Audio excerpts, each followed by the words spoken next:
Hi everyone, it's Karen from Ribbonly, and today I'm going to show you in the short video how to attach deco mesh to a wire frame, and also then how to carry on using the basic pull-through method which we use in a lot of our Christmas wreath designs.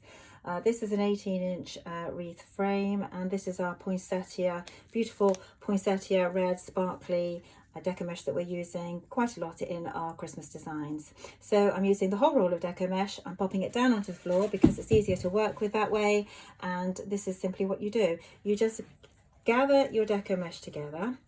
I find deco mesh has a bit of a mind of its own, but it can be tamed.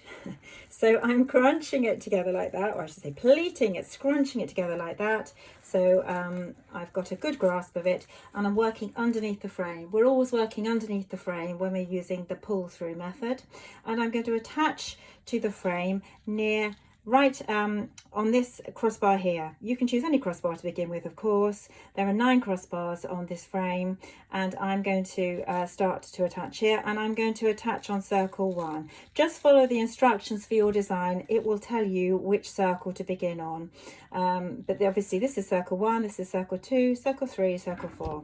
So for this wreath I'm going to start on circle 1. The deco mesh goes underneath the frame like that. I take a cable tie and I'm going to just loop it underneath circle 1, wrap it around the deco mesh, and then push the tie through and pull really tightly like that. And that's my deco mesh attached. It's as simple as that.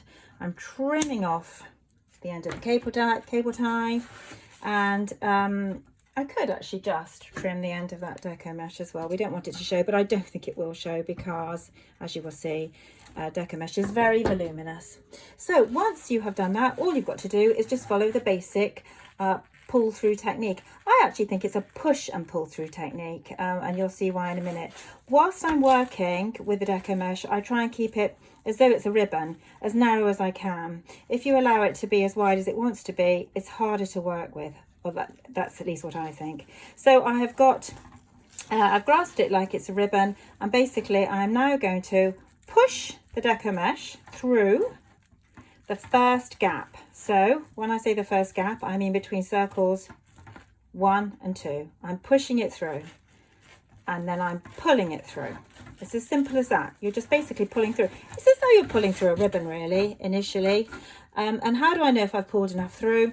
Well, I like to be able to slip my hand in, and then I know that I've got enough there to make a beautiful loop, a voluminous cloud of deco mesh when I'm ready to sort of fluff it out a bit. So once I've done that first loop, you just repeat again. So try and keep that deco mesh under control, push it through and pull. There we go. Now you'll notice I'm holding onto this first loop firmly because it would be easy to now pull the loop through, and you don't want to do that. So I'm just holding on there. Now, are those loops quite similar in size? I think they're not too bad.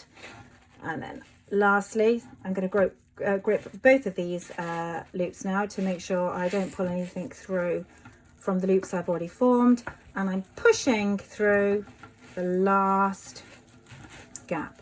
So you'll see I've made loops in the gaps between circle 1 and 2, circle 2 and 3, circle 3 and 4. It's just 3 loops, and it's just as simple as that. If you can do that, you can fill a whole wreath with deco mesh if you wanted to. In our designs, we sometimes say fill 1 section, we sometimes say fill the equivalent of 1.5 sections, and sometimes it's more. It might be 2 or 3 sections. You just need to follow the pattern in your design. And what I would do at this point is have a little bit of a fluff out. You're sort of creating a bit of volume. You don't want to fluff it out too much, but just give it a little bit of a tease out, a bit of a fluff. And then you just continue on in the same fashion. you'll be able to, you can play with the layers and all the loops as you work your way around, and then at the end, when it's all secure at the end of your section or at the end of the whole wreath, you can have a really good sort of tease out and make it look just how you want it to look. But once you've done your first 3 loops, you just continue. There's no cutting off here. You don't need to do any kind of cutting or attaching any cable ties until you get to the end of where you want to get to, whether it's the end of the first section, a section and a half, 3 sections, or if you're just doing the entire wreath. You don't need to cut off until you get to the end of what you're working on, or maybe you'll get to the end of your roll of deco mesh, at which point you would be using a cable tie to just secure it. So all I'm doing now for this second layer of loops is I'm going underneath and I'm just coming back up through that first gap between circles 1 and 2. There we go. That right? Yeah, that's looking good. And then again between circles 2 and 3. You'll have chance to even things out as you work your way around the frame, so don't worry too much, and you soon get the knack of this. And it's actually super simple, and it's actually really quick. You can very quickly make a frame using this pull through, make a wreath I should say, using this pull through method with deco mesh, because obviously it's so voluminous, there's so much to it. Just make sure that I'm still in shot because my frame's going all over the place. And there we are, that's my 3rd lot of loops. And again, I would fluff out a little bit here. And I won't do this now because I'm sure you get the idea of the technique, but I would now fill the section. I would put another layer of loops in there. You don't want it to be gappy. It's tempting not to have to do too much, but you know, I just think you want the wreath to look really lovely and luxurious, and the best way to do that is to sort of pack it up a little bit, and you can easily get a 3rd lot of loops in there. So I hope this helps, and I hope you really enjoy making your wreath.